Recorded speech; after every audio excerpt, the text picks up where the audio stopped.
ಗಣಿಗಾರಿಕೆ ಕೇಸ್ಗಳ ತನಿಖೆಗೆ ಅಸ್ತು ಎನ್ನಲಾಗಿದೆ. ಹಲವು ನಿರ್ಧಾರಗಳಿಗೆ ಕ್ಯಾಬಿನೆಟ್ ಈಗ ಗ್ರೀನ್ ಸಿಗ್ನಲ್ ನ ಕೊಟ್ಟಿರುವಂತದ್ದು. ಅಕ್ರಮ ಗಣಿಗಾರಿಕೆ ಪ್ರಕರಣಗಳ ತನಿಖೆಗೂ ಕೂಡ ಆದೇಶವನ್ನ ಹೊರಡಿಸಲಾಗಿದೆ.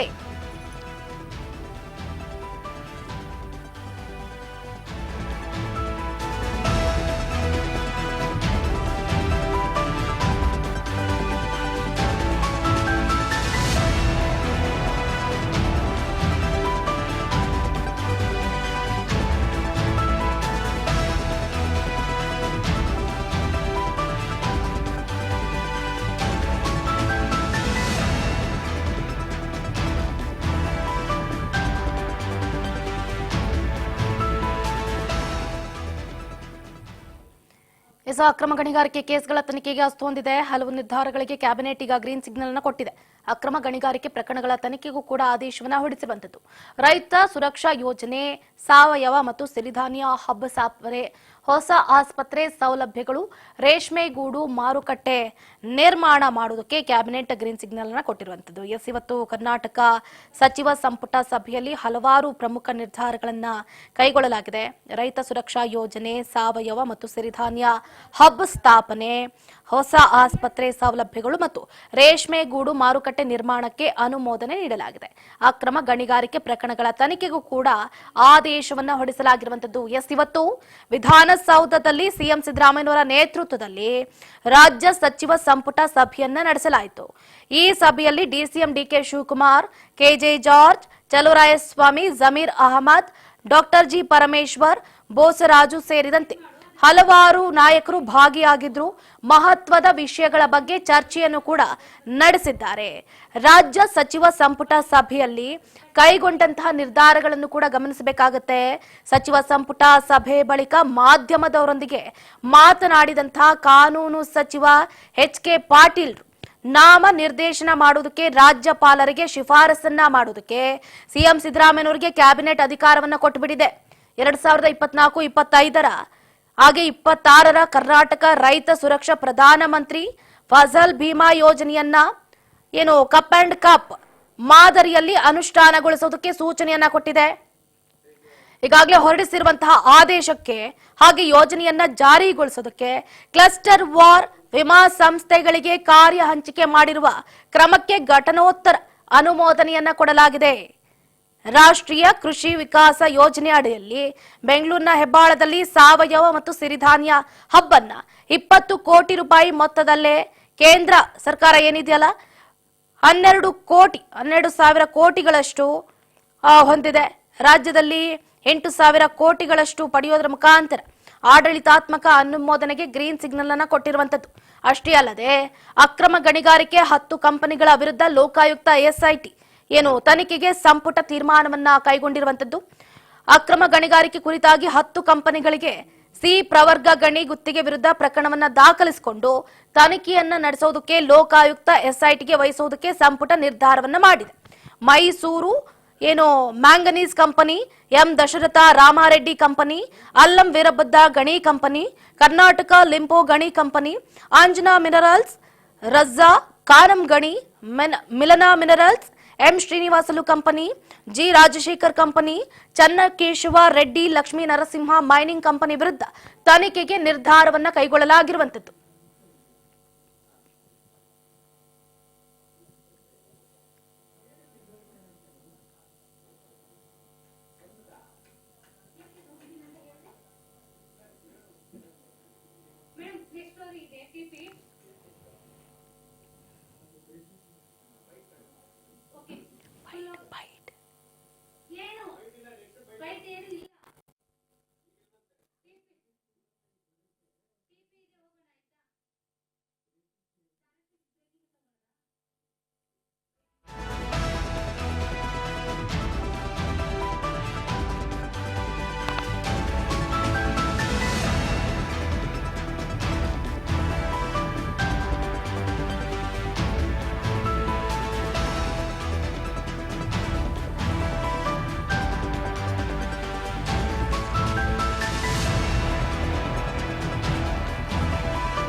ಕೋವಿಡ್ ಹಗರಣ ಎಸ್ಐಟಿ ರಚನೆಗೆ ಸಂಪುಟ ಇದೇ ಸಂದರ್ಭದಲ್ಲಿ ಅಸ್ತು ಹೊಂದಿದೆ. ಹಗರಣದ ತನಿಖೆಗೆ ಎಸ್ಐಟಿ ರಚನೆ ಮಾಡೋದಕ್ಕೆ ಸಂಪುಟ ಈಗಾಗಲೇ ಗ್ರೀನ್ ಸಿಗ್ನಲ್ನ ಕೊಟ್ಟಿರುವಂಥದ್ದು. ಸಿಎಂ ಸಿದ್ದರಾಮಯ್ಯ ನೇತೃತ್ವದ ಸಂಪುಟ ಸಭೆ ಏನೀಗಾಗಲೇ ಎಲ್ಲ ರೀತಿಯಾದಂಥ ತಯಾರಿಯನ್ನ ಮಾಡಿಕೊಳ್ಳೋದ್ರ ಜೊತೆಗೆ ಕೋವಿಡ್ ಸಂದರ್ಭದಲ್ಲಿ ಕಿಟ್ ಬಳಕೆ ಆಗಿರ್ಬೋದು, ಅವ್ಯವಹಾರ ಆಗಿರ್ಬೋದು, ಔಷಧಿ ಖರೀದಿ ವೇಳೆ ಅಕ್ರಮ ಆಗಿರ್ಬೋದು, ಕೋವಿಡ್ ಹಗರಣ ಸಂಬಂಧ ಹಲವು ದೂರುಗಳು ದಾಖಲಾಗಿದೆ. ಕೋವಿಡ್ ಹಗರಣದ ತನಿಖೆಗೆ ಎಸ್ಐಟಿ ಈಗಾಗಲೇ ಗ್ರೀನ್ ಸಿಗ್ನಲ್ ಅನ್ನು ಕೊಟ್ಟಿದೆ. ವರದಿಯನ್ನ ಆಧರಿಸಿ ನಡೆಯಲಿದೆ ಎಸ್ಐಟಿ ತನಿಖೆ. ಅಗತ್ಯ ಇದ್ರೆ ತಪ್ಪಿತಸ್ಥರ ವಿರುದ್ಧ ಎಫ್ಐಆರ್ ಕೂಡ ದಾಖಲಾಗುತ್ತೆ. ಚಾರ್ಜ್ ಶೀಟ್ ಅನ್ನು ಕೂಡ ದಾಖಲಿಸೋದಕ್ಕೆ ಇಲ್ಲ, ಮುಲಾಜೆ ನೋಡೋದಿಲ್ಲ. ಯಾರ ವಿರುದ್ಧ ಎಫ್ಐಆರ್ ದಾಖಲಿಸಬೇಕು ಅಂತ ಎಸ್ಐಟಿ ಮುಂದಿನ ದಿನಗಳಲ್ಲಿ ನಿರ್ಧಾರವನ್ನ ಕೈಗೊಳ್ಳುತ್ತೆ. ಇದು ನಿಜಕ್ಕೂ ಕೂಡ ಬಹಳ ಮಹತ್ವದ ನಿರ್ಧಾರ ಅಂತಾನೆ ಹೇಳ್ಬೋದು. ಅಕ್ರಮ ಗರಿಗಾಣಿಕೆ ಕೇಸ್ಗಳ ತನಿಖೆಗೆ ಈಗಾಗಲೇ ಯಾವ ರೀತಿ ಅಸ್ತು ಹೊಂದಿದೆ ಅದ್ರ ಬಗ್ಗೆ ಎಚ್.ಕೆ. ಪಾಟೀಲ್ ಕೂಡ ಮಾತಾಡಿದ್ದಾರೆ. ಕೊರೋನಾದ ಕಾರಣ ಕೋವಿಡ್-19 ಕಾರಣ ಅಲ್ಲೋಲ ಕಲ್ಲೋಲ ಆಗಿ ಹೋಯಿತು. ಅತ್ಯಂತ ದೊಡ್ಡ ದುರಂತವನ್ನು ಜಗತ್ತು ಅನುಭವಿಸ್ತು, ದೇಶ ಅನುಭವಿಸ್ತು. ನಮ್ಮ ರಾಜ್ಯ ವಿಶೇಷವಾಗಿ ಅತಿ ದೊಡ್ಡ ದುರಂತವನ್ನು ಅನುಭವಿಸ್ತು. ಆ ಸಂದರ್ಭದಲ್ಲಿ ಅಂದಿನ ಸರ್ಕಾರ ಅತ್ಯಂತ ಅಮಾನವೀಯವಾಗಿ ಜನರ ರಕ್ಷಣೆ ಮಾಡಲೇಬೇಕಾಗಿರ್ತಕ್ಕಂಥ ಆ ಸಂದರ್ಭದಲ್ಲಿ ಭ್ರಷ್ಟಾಚಾರ, ಬೇಜವಾಬ್ದಾರಿ, ಜನರಿಗೆ ಮೋಸ ವಿಷಯಗಳನ್ನು, ಮಾಹಿತಿಗಳನ್ನು ಅದಿಮಿಟ್ಕೊಳ್ತಕ್ಕಂಥದ್ದು, ಕಾಗದಗಳನ್ನು ಕೊರೋನಾದ ಕಾರಣ ಕೋವಿಡ್-19 ಕಾರಣ ಇದ್ರ ಬಗ್ಗೆ ಹೆಚ್ಚಿನ ಡೀಟೇಲ್ಸ್ ಅನ್ನು ಕೊಡ್ತಾ ಹೋಗ್ತಾರೆ ನಮ್ಮ political reporter Basavaraj Hoogar. Phone ಸಂಪರ್ಕದಿಂದ ಜಾಯ್ನ್ ಆಗ್ತಿದ್ದಾರೆ. ಬಸವರಾಜ್, ಗಮನಿಸ್ತಾ ಇದೀವಿ ಕೋವಿಡ್ ಹಗರಣಕ್ಕೆ ಮತ್ತೆ ಮರುಜೀವವನ್ನ ಕೊಟ್ಟಿದೆ ಏನು ಸಂಪುಟ ಸಭೆ ಅಂತಾನೆ ಹೇಳ್ಬೋದು. ಎಸ್ಐಟಿ ರಚನೆಗೆ ಈಗಾಗಲೇ ಸಂಪುಟ ಅಸ್ತು ಅಂದಿರುವಂತದ್ದು. ಈಗಾಗಲೇ ಬಿಜೆಪಿ ನಾಯಕರಿಗೆ ಡವ ಶುರುವಾಗಿದೆ. ಹೆಚ್ಚಿನ ಡೀಟೇಲ್ಸ್ ಏನಿದೆ ಅಂತ. ಚಂದ್ರಕಲಾ, ಏನು ಕೋವಿಡ್-19 ದಲ್ಲಿ ಆಗಿನ ಏನು ಇರುವಂತಹ ಬಿಜೆಪಿಯ ಸರ್ಕಾರದಲ್ಲಿ ಒಂದ್ ಕಡೆ ದೊಡ್ಡ ಮಟ್ಟದಲ್ಲಿ ಹಗರಣ ನಡೆದಿದೆ ಅನ್ನುವಂಥದ್ದನ್ನು ಕೂಡ ಆರೋಪಿಸಿರ್ತಕ್ಕಂಥದ್ದು. ಅದಕ್ಕೆ ಒಂದು ಏನು ಜಸ್ಟಿಸ್ ಕುನ್ನಾ ಅವರ ನೇತೃತ್ವದಲ್ಲಿ ಕೂಡ ಒಂದು ಆಯೋಗವನ್ನು ಕೂಡ ಸಮಿತಿಯನ್ನು ಕೂಡ ರಚನೆ ಮಾಡಿದ್ರು ತನಿಖೆಗೆ. ಅದು ಈಗ ಒಂದು ಮಧ್ಯಂತರ ವರದಿಯನ್ನು ಕೂಡ ಕೊಟ್ಟಿರ್ತಕ್ಕಂಥದ್ದು ರಾಜ್ಯ ಸರ್ಕಾರಕ್ಕೆ. ಆ ಒಂದು ವರದಿಯ ಅನ್ವಯ ಅದನ್ನ ಏನು ಮೊನ್ನೆ ಒಂದು ಸಚಿವ ಸಂಪುಟ ಸಭೆಯಲ್ಲಿ ಆ ಒಂದು ವರದಿಯನ್ನ ಅಧ್ಯಯನ ಮಾಡ್ಲಿಕ್ಕೆ ಒಂದ್ ಕಡೆ ಏನು ಸಚಿವ ಸಂಪುಟದ ಉಪ ಸಮಿತಿಯನ್ನ ಡಿ.ಸಿ.ಎಂ. ಡಿ.ಕೆ. ಶಿವಕುಮಾರ್ ಅವರ ನೇತೃತ್ವದಲ್ಲಿ ಒಂದು ಸಮಿತಿಯನ್ನು ಕೂಡ ರಚನೆ ಮಾಡಿದ್ರು. ಆ ಸಮಿತಿ ಏನು ಮೈಕಲ್ ಕುನ್ನಾ ಅವರು ವರದಿಯನ್ನು ಕೊಟ್ಟಿದ್ರು, ಮಧ್ಯಂತರ ವರದಿ. ಆ ವರದಿಯನ್ನ ಸಂಪೂರ್ಣವಾಗಿ ಅದನ್ನ ಅಧ್ಯಯನ ಮಾಡಿ ಅದರಲ್ಲಿ ಏನು ಅವರು ವರದಿಯನ್ನ ಕೊಟ್ಟಿದ್ದಾರೆ ಅನ್ನುವಂಥದ್ದನ್ನ ಅಧ್ಯಯನ ಮಾಡಿ ಈಗ ಆ ಒಂದು ವರದಿಯನ್ನ ಇವತ್ತಿನ ಸಚಿವ ಸಂಪುಟದಲ್ಲಿ ಚರ್ಚೆಯನ್ನು ಮಾಡಿರ್ತಕ್ಕಂಥದ್ದು.